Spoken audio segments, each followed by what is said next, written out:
upon them both. Like, what are the differences between them? Canelo's strong and he's easily hit. Very easily hit, very easily.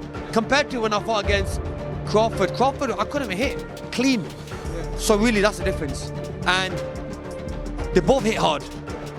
When you say, I want Canelo, is there anybody in the camp that would say, you're not ready for this? That's a big boy, he's strong. It's a conversation. It's not just, oh man, you gonna whoop his ass. Like, yes man type stuff. I'm not worried about Canelo, I'm not thinking about Canelo. I'm just focused on Israel Madrimov. In a small way, is this a stepping stone to your dream fight? I don't look at fights as stepping stones. It's about me. The idea of a showdown between Terence Crawford and Canelo Alvarez has ignited passionate discussions among boxing fans for years. Canelo, widely regarded as one of the sport's greatest, has cemented his legacy by conquering multiple weight divisions. However, many believe that Crawford's unique skill set might pose a serious challenge to the Mexican icon. With his unconventional style, extraordinary footwork, and unmatched ability to adapt to any adversary, Crawford has repeatedly demonstrated his capacity to dominate elite opponents. Best fight in the world. We can't put Tank up there in the top 10 in pound for pound. He has to be somewhere in pound for pound. And Canelo done something that is amazing when Canelo was able to go to light heavyweight and become light heavyweight champion, something that I didn't even see him going up that heavy, and he did that. So, but as of right now, I have to put Terence Crawford as number. Terence Crawford, commonly known as Bud, is universally recognized as one of the best pound-for-pound boxers in the world. Renowned for his technical mastery, versatility, and unmatched ability to adapt to various fighting styles, Crawford stands as a daunting opponent in the ring. His remarkable professional record of 40-0 highlights his dominance, particularly in the welterweight division. 5 fighters right now in boxing. That's your top 5 right now in boxing, not your that top 5 in boxing right now. Right now. Champions or just anybody? Top 5 right now. Shakur #1, hands down. Tank, he up there. Canelo, Inoue, Tyson Fury. Canelo Alvarez, on the other hand, is a powerhouse in the super middleweight division, boasting an impressive professional record of 62-2. Known for his success across multiple weight classes, Canelo has consistently demonstrated his ability to compete at the highest levels. His combination of power, agility, and extensive experience makes him a formidable challenge for any opponent. Canelo needs to understand he's a different fighter now. The deterioration is there. He's not the same guy. He's not that destroyer who's looking for knockouts early and keeps a pace and a pressure on you. He throws 30 punches around. You're not the same guy. So telling everyone you're gonna knock them out and then going into, 6 decisions in a row now? Scores a knockdown every time, the power's still there. The problem is the pace and the ability to carry on and push. That's the real difference, and that comes with age. He's 34 going on 45 at this, as far as I'm concerned. He's got a ton of fights, he's been around for a long time, doesn't have that same desire, the same drive to take the chances against these younger, bigger guys, because he is fighting younger, bigger guys. When he Canelo and he was like standing right in front of Canelo and Canelo's just whiffing, it was a life lesson. And then you look at how good Canelo's head movement got after that fight when he realized it. I mean, my God, when he Danny Jacobs and Canelo's just standing right in front of him, bobbing. That's all what he learned from fight. Canelo Alvarez's resume boasts victories over some of the best fighters in the sport, highlighting his versatility and exceptional skill. His ability to compete across multiple weight classes further underscores his adaptability. Canelo's power, especially in the super middleweight division, plays a crucial role in his dominance.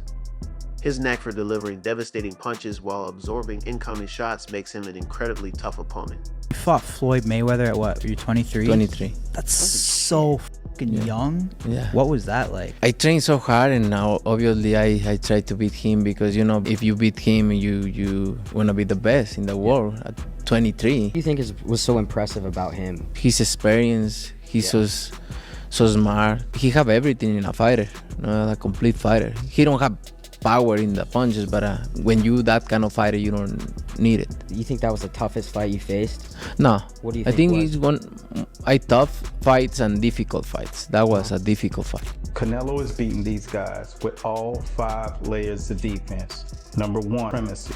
Canelo Alvarez means to the Mexican fans what Floyd Money Mayweather meant for black people.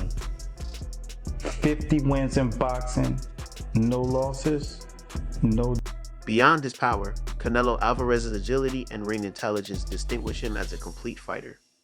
His head movement, defensive prowess, and precise counterpunching make him a versatile and well-rounded competitor. Years of experience against elite-level opponents have sharpened his ability to adjust and strategize effectively in the ring. His recent victory over Edgar Berlanga in the super middleweight division further solidifies his position as one of the sport's top-tier fighters. I'll say he is the hardest, for sure. One of the fighters that hit very hard was Angulo. You know, he's a Cuban guy, and he punched very hard too. So I'll say both of them are like the same, but, you know, with Canelo, I was just mentally ready for his shots. You know, I already told myself, I know I'm gonna get hit. I know I'm gonna get hit on my chin, but it's, you know, I gotta bite down on my mouthpiece and push. You know, and look what happened in the third round. I got hit with a left hook. I dropped. We be practicing in camp the whole time, you know, keeping my right hand to my chin, and I wound up just moving, and he connected right on my chin. And you see how I punched my gloves. You know, that's like a thing for me when I, you know, my last time when I got dropped, I was punching my gloves. 'Cause I'm like, damn, I got hit with a shot.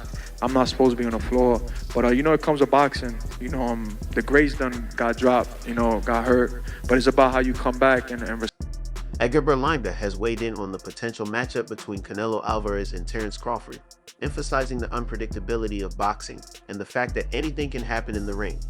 He commended Crawford's skill set and ring IQ, noting that Crawford's abilities allow him to compete with anyone and potentially outclass his opponents. However, Berlanga pointed out that Canelo's size and weight advantage could play a crucial role in the fight, giving him a distinct edge. My brother, Terence Crawford, wants to fight Canelo. Yeah. Just from your expert opinion, knowing how Canelo fights, what he's like in the ring, I know you haven't been in the ring with Terence, but what do you think of that fight? I truly believe, you know, that, you know, anything can happen in boxing, you know what I'm saying? And Terence Crawford is a legend. He's great. He's a great fighter. The only thing I see that I favor Canelo is that, you know, is his weight. Yeah. And that he's more bigger. You know what I'm saying? That's the only thing. But as far as skill set wise, IQ, I feel like Crawford can match anybody and probably do way better, you know what I'm saying? But, you know. Former world champion Demetrius Andrade believes that although Terence Crawford is an outstanding fighter, Canelo Alvarez's size and experience in higher weight classes give him the advantage. Andrade predicts that Crawford could face difficulties dealing with Canelo's power and agility in the ring. Talk too of like Canelo and Crawford, like you're mentioning that you feel like Dave is just too big, too young. Just too much overall. Like, is that kind of the same thing with the Crawford and Canelo because of the weight classes, the weight between them? Yeah, I believe so. Listen, I love Crawford. He's a good friend. You know, we reach out to each other. We've been traveled the world through the amateur program. Another top contender shares a similar view. Benitez praised Crawford's technical skills but questioned whether his power would carry over to higher weight classes. I can't really say nothing about that. If that's what he wants to do, then that's what he's going to do. Canelo is a man that he does anything he wants to do. I don't think really what people say affects him. But I feel like the people, they want to see David Benavidez versus Canelo Alvarez. It's the biggest fight to make happen, and I feel like I'm the biggest. He believes Crawford would need to move up 2 more divisions to face Canelo, a challenge that could prove difficult.